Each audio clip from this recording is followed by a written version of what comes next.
Welcome to the south of France, welcome to Complete Car, and welcome to this.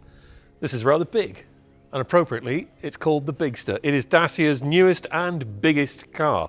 This comes in above the size of the Duster and the Jogger, and it's Dacia's first move into what's called the C segment. And if you don't know what that is, don't worry, because really nobody does. But it's important for Dacia because going into the C segment means going up against cars like the Nissan Qashqai, like the Hyundai Tucson, like the Kia Sportage, big selling cars with bigger profit margins. Because although this will still be affordable, as are all Dacias, it will probably be Dacia's most profitable model. And I wouldn't be at all surprised if it goes on to become one of the biggest sellers for the brand. We'll come back to that more when we're driving it again later on. But what you need to know is that this is actually, in spite of its bigness, essentially a Duster that's been embiggened. It's got the same platform underneath, which actually means it has the same fundamental bits and pieces underneath as the little Sandero hatchback, funnily enough. Dacia is taking what's called the CMF-B platform and stretching it to its absolute limit. So this is just over 4.6 meters long, and it is a big, proper, roomy family SUV. Now, in terms of styling, as you can see, it's very similar to the Duster. It's got that same chunky, square-edged appearance. It's got these Y-shaped daytime running lights. This is an extreme model, so it gets the copper-coloured exterior trim bits that we've become familiar with in the last few years. And Dacia is one of the companies that's getting rid of exterior chrome trim. So as you'll see, there's no bright work on the outside of this car. Instead, all the trim is matte grey, matte black, and down around the wheel arches and in other areas, it's using this Starkle plastic, which is made from recycled plastic, which Dacia says is kinder to the environment.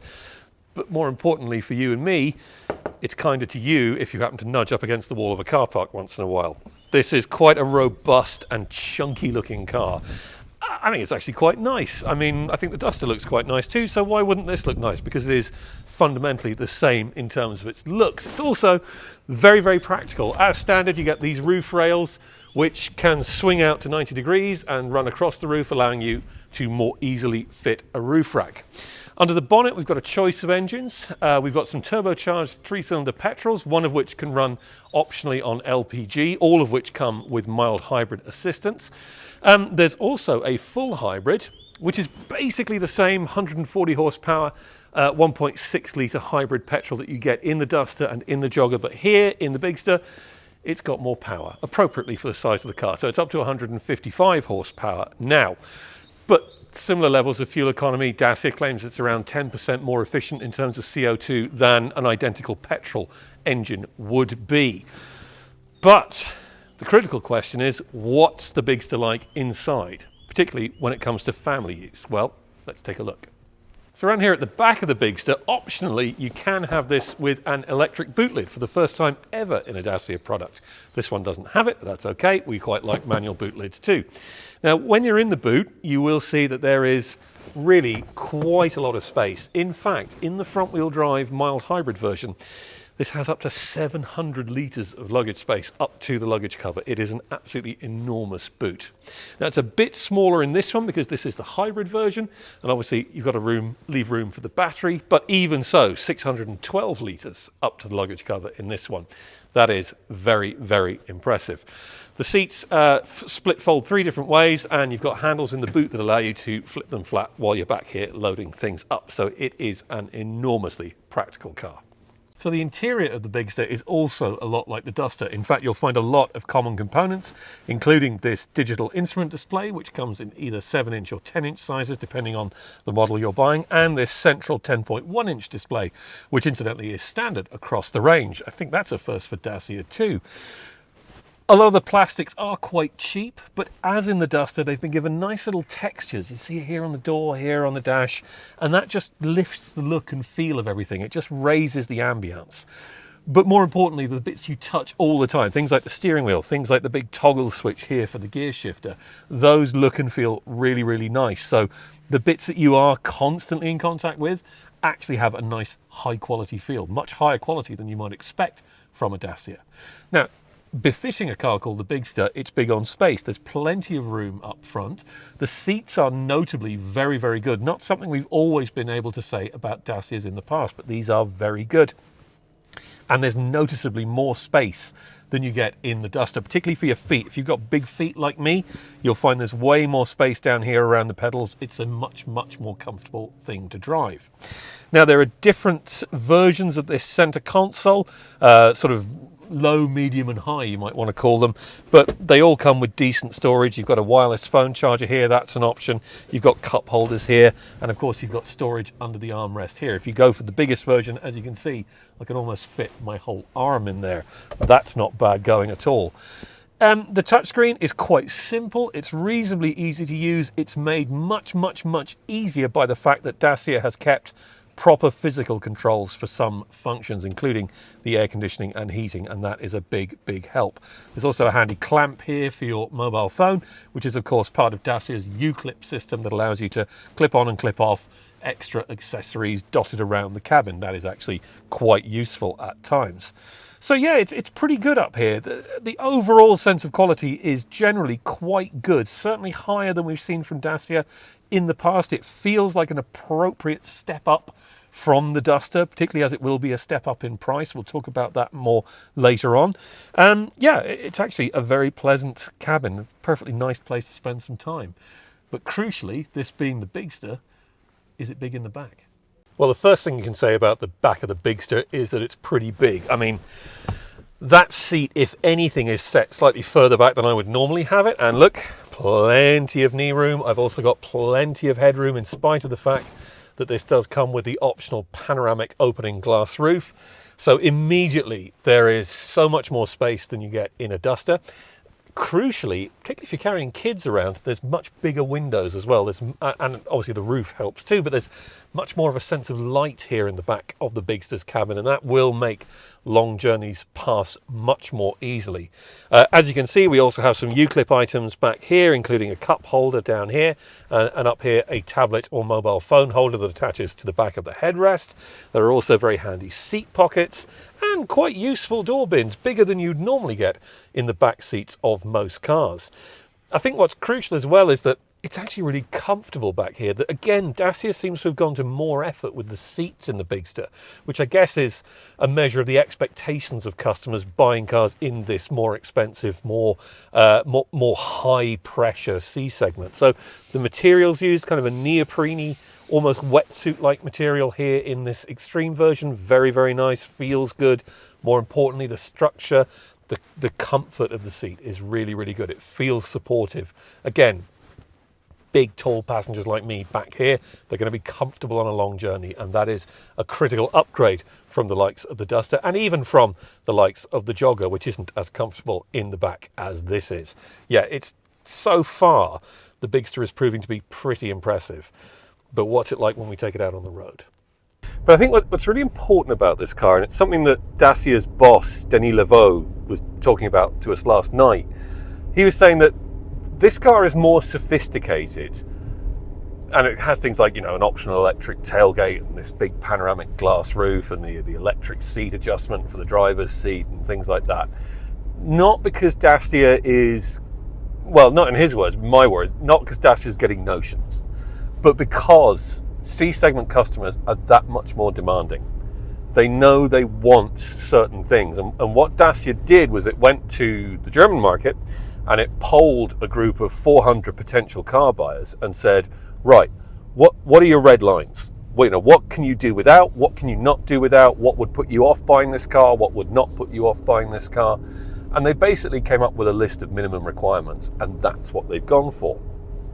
And to be honest, it seems to be very successful, because this car genuinely does feel more sophisticated, not just in terms of its toys like the touchscreen and the tailgate and the roof and the seat and all that, but actually in the way it drives. One of the things that we did discuss was the safety element. And again, I mean, this car is going to be, you know, it has more electric safety gizmos than Dacia traditionally has used. So it does have automatic emergency braking, and it does have adaptive cruise control, and it does have lane keeping, and it does have a speed limiter warning and so on. So, you know, they have ladled on in order to meet legislation and also to an extent to meet customer demand. But actually, apparently, of those polled German customers, of potential customers, safety didn't come up that much. They said as long as it's, you know, reasonably safe, we're fairly happy.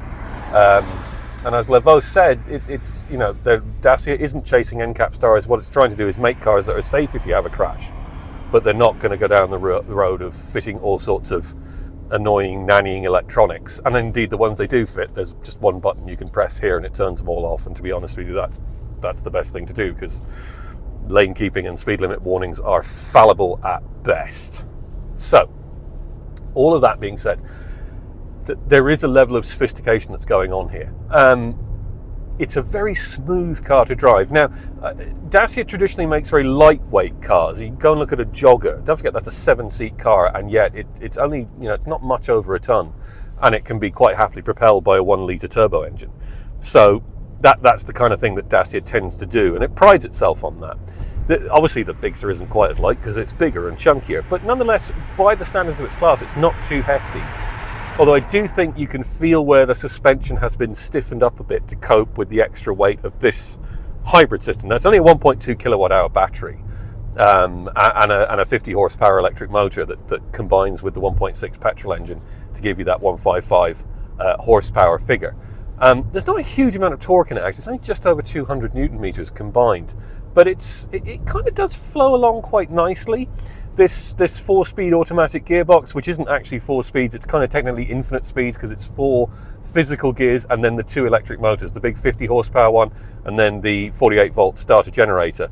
So you can kind of, you know, you can juggle that in as many combinations as you like, essentially. So it's effectively like a CVT, really.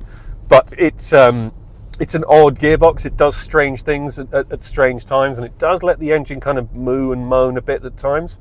Not terribly, and it's not the worst sounding engine either. There's quite a nice kind of gruff 4-cylinder engine note off of it when it's revving. So it's, you know, it's not terrible in that respect.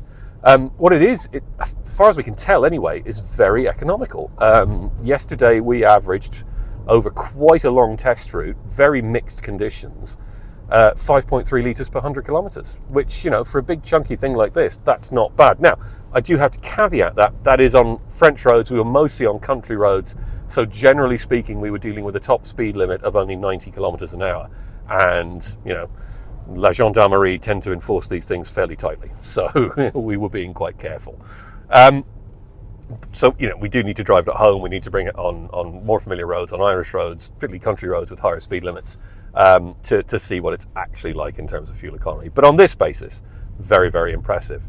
It's like I said, without a big seam of torque, it's not the quickest thing in the world, but it gets along absolutely fine. The suspension, I did mention it's been stiffened up a bit, I feel, and you can kind of notice that, particularly on these kind of give or take country road surfaces. There's a bit of wheel bobble going on. It's not bad. It's not a terrible ride quality, and actually it feels like the suspension is kind of inherently soft, because as you drive around, the car just seems to kind of bob very gently. Now that's quite pleasant and it's very comfortable. What it's not great for is cornering accuracy.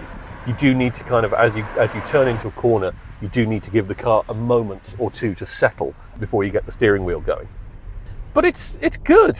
It's nice to drive. I know that sounds like damning with faint praise, but it's really not. It feels much more sophisticated than the Duster, which is its mission in life, really. You know, it's designed to be like a Duster, but bigger, roomier, more sophisticated, and fitting in with those more demanding C-segment customer wishes. And I think it absolutely nails the brief. I'm starting to feel like this could actually be Dacia's current best model. Maybe that shouldn't be surprising given the price. Now, Dacia Ireland is trying to get the entry-level model, so that's with the 140 horsepower mild hybrid engine, in at just under €30,000. Now, they admit that they may not be successful in doing that it might creep up over €30,000, but it probably won't be much over. And given the fact that it's quite well equipped to standard, that seems like a really good price for a car like this. You know, another thing we were discussing last night is that in Europe, the average transaction price for an SUV in this kind of size class since 2019 has gone up from €29,000 to €38,000. And that's where Dacia might strike a rich seam of success, because it's essentially going to be aiming this Bigster at customers who have owned a car for a while that, you know, they did pay maybe €29,000 for, and now they've come back in and they're being told that their upgrade price is €38,000 and they're having palpitations.